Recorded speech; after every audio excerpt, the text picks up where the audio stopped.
let's move on to Carsen. Okay. thank Normally God.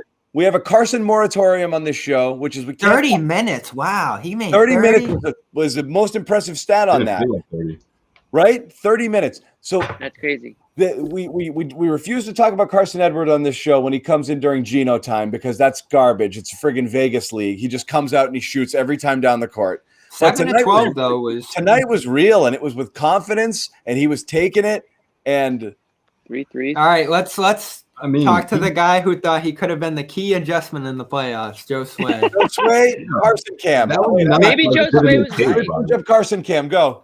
As much as Bobby wishes that was a legitimate take, he brought it up like 17 times on the show.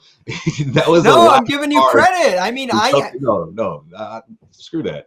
That was the Celtics are screwed. This is their last option because they're not going to win the series. Of course, they lost the series.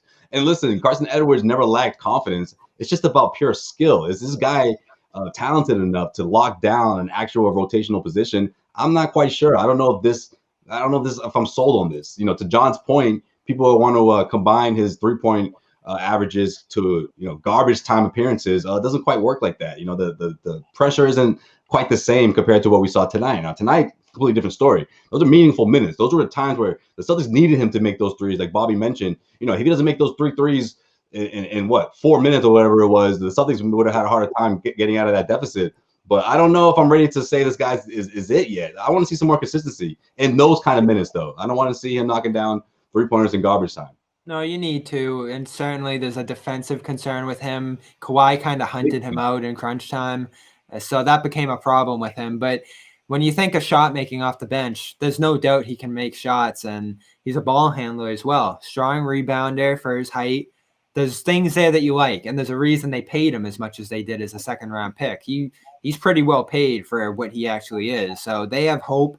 And there was a skill set there that they hope they could develop. And what I'm seeing the last few weeks, and we've seen him thrown into a couple different games now. The Cleveland one, I think, sticks out the most because he was 7 to 12 in that one. But he's had strong performances. Now, nothing amazing like tonight was amazing from him, but he's shown signs and contributed and impressed the coach as well. We don't think of Brad Stevens as someone who usually would trust a young player without there being legitimate reason, but he's talked about Carsen numerous times over the last couple of weeks as a guy who's rising in this rotation. So that makes me believe, along with what we've seen, that he could be a bench player for this team.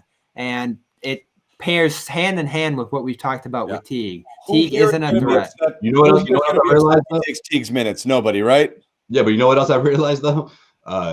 This is a big reason why we're not seeing Aaron Nesmith. It has to be, guys. Carsen Edwards. I think Brad Stevens is like, no, I have this for Carsen. Carsen has earned this, or he's shown me enough. And Carson's a point guard. Putting Carsen in there over. No, Carson's a center, I think. I get that, but Yeah. I'm not. Look, It's the new NBA, Bobby. I brought this up in the group chat, and I didn't mean it as, I need this to be. How tall is Tice? I need this to be Brad Stevens' option at point. No, I just need it to be an option. Period. I want to see Nesmith out there, some defense at the corner position. I don't know, putting him out there instead of putting 3 bigs in the starting 5. Like, what are we doing here? Whether it's him or Shemi, I mean, that's a fair point. Shemi's getting his minutes, but like, where's Nesmith, guys? Like, what is he doing? Is he in the doghouse? Did he make fun of somebody that he shouldn't have? Like, I think this is the right take on Carsen, by the way, from Kyle. You put him in, he hits a couple shots, friggin' house money. You just let it ride. If he doesn't, and he fouls a couple guys, and he gets burned on defense, you pull him out in 3 minutes. That's how you end up seeing him Kyle get Edwards. minutes. No one expected that. Be related. Yeah. He's like, he's my cousin. Trust me. It's really amazing how a guy like him is able to. He had COVID. I mean, that quietly became a story within the last couple of weeks. But in that period, he was out. But he just kind of can't. He was back with Tatum during the scrimmages, and he played so good in those scrimmages with the coaches and stuff. They're like, this guy might have something here, and he rose out of that to actually. Like, I don't think he's in the rotation yet, but he's right there. Like, whenever they need to switch something up and get more playmaking at the wing, and he's kind of somewhere between. What happened to Nesmith though? Like, we thought. I don't think they're interchangeable. We thought they're not. But it was trending. It was trending towards he had that game and he scored the 9 points and he hit a couple threes and you're like, okay, this is it. Little baby steps to Dr. Marvin's. and he just didn't. He's an offensive player, and there's nothing wrong with the offense right now. Like, they need to fix the I know, but defense. we're sitting here saying Carsen Edwards saved the game. He certainly didn't do it, friggin' with his defense. Like, No, he played good defense. But Neesmith earned that minutes. He earned that big performance from his defense, Bobby, though. That's what got him on the floor. And I agreed with that. Before the 10th game of the season, people were calling for Neesmith to come in and save the day. And I said, no, wait, not yet, guys. But 10 games later, I mean, look, I get it. If the Celtics were in a better position health-wise, then I would say, okay, yeah, let's hold off. I'm all for letting the rookie, get his grooming or whatever you want to call it. Over Carsen? I mean, at the time, it depends. But now I'm still thinking, why not put him in there, especially on a night when you don't have Jaylen Brown? You lost one of your corner position players, a big one. I don't get it. I guess he's not doing something that Brad's just something's not there. He's not doing something. I'm not taking away from Neesmith, but I don't think we're giving enough credit to Carsen. I mean, we keep calling it garbage time, but like, you got to do something sometime. Neesmith's had garbage times as well to show out, and he's had a good. Give him the ball. That's true, but that's a strength. It's Carsen dribble, bang. Like that's Carsen the strength time, to baby. being a point guard and having the ball in your hand. Yeah, the ball starts with me. He never lacks confidence. Him and Waters, I guess. After Waters, geez. That is, that's an underrated reason Neesmith hasn't been able to break out to those. He's not a dribbler. He's not a playmaker. Yeah, he always has to find a perfect spot to score. Someone has to pity him. Yeah, and like here you go. You shoot too, little guy. I'll go back to how to word it that way, right, John Dan? I'll go back to this team needs defense, and tonight got me so excited more than anything else because I just saw defensive play after defensive play in that second half. They turned LA over on back-to-back plays with Rob and Teague. Tatum had thrown 2 balls away with a shot clock violation and then threw one right to Batum, and Kemba races back and steals it back. Ooh, I mean, the defense was just great. Story, huh? Yeah. Tatum had I hated that possession before, like spending the whole shot clock trying to force it to him in a double team. Meanwhile, Edwards is wide open. That was what you would have done, John, because you wouldn't have wanted Edwards shooting that. I'm glad Edwards was shooting it, not Marcus Smart. I'll tell you that. Ooh. Jimmy, how do you feel about Edwards versus Neesmith? I'm not as fired up about it as you guys are. I'll be completely honest. I mean, we're talking like out of rotation. These are 2 guys who are. I mean, I don't even know if either of them are in the rotation. I don't even know where the rotation ends. You don't think Edwards is? It changes every game. I don't. I think what that commenter said earlier is exactly right. He threw him in there because you're just rotating guys in. Got a little spark early, kept rolling with him, played the hot hand. Wouldn't be stunned if Edwards plays 4 minutes next game, maybe 0. That's fair. Right. Yeah, everything's a matchup basis with this team.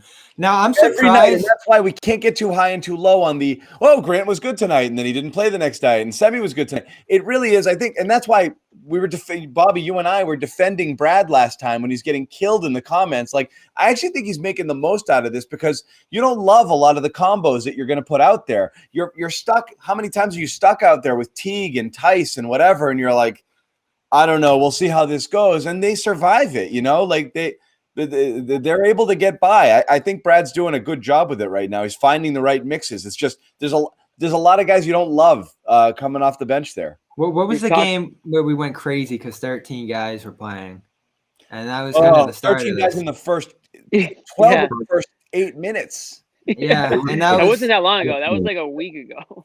It was like the Spurs game. The Spurs game. That was crazy time. 2 games ago. And so that was the start of this. Like for a week and a half now, they've been trying everybody out.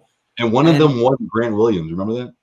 Yeah, and then Grant came out in a big way against the Warriors. So Grant Williams, we've kind of back. Made fun of him a good amount on the show, so we should probably give him his due. I'll say this: you guys slept through it. Yeah.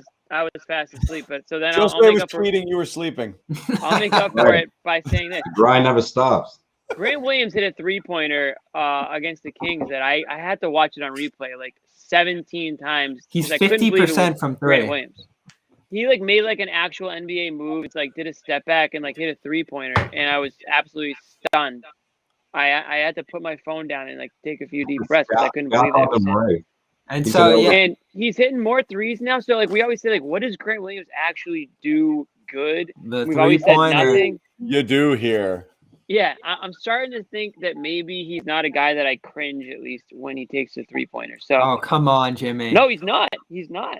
We're talking. So he started 0 for 25 for his career, which you hear a million Unbelievable. times. I was actually at the game where he finally hit his first 3-pointer. It was at the TD Garden. I don't remember who they played, but it was the funniest, running joke going on the team.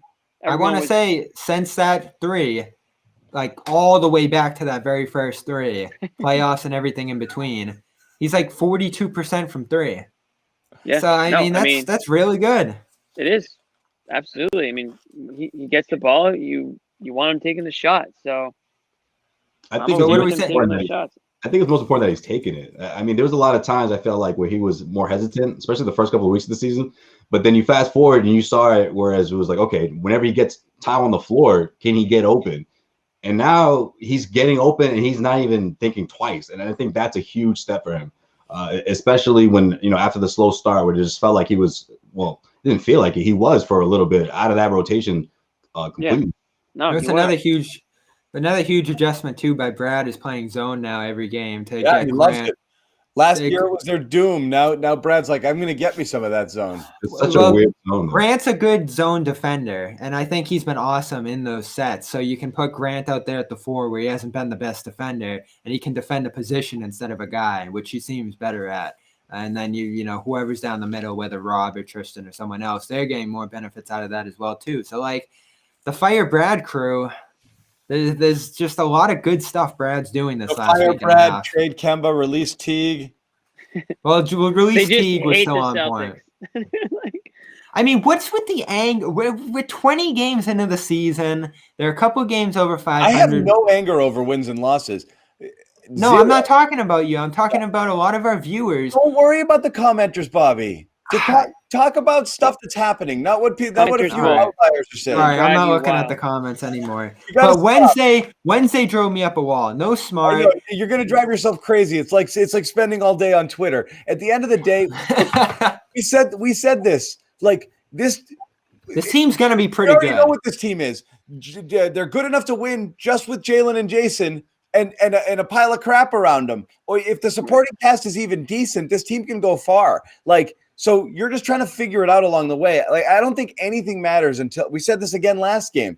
Nothing matters until you get everybody back fully healthy through the trade deadline and see if you got anybody with that TPE. And then whatever happens in those last 20, 30 games of the regular season, that's probably what this team is.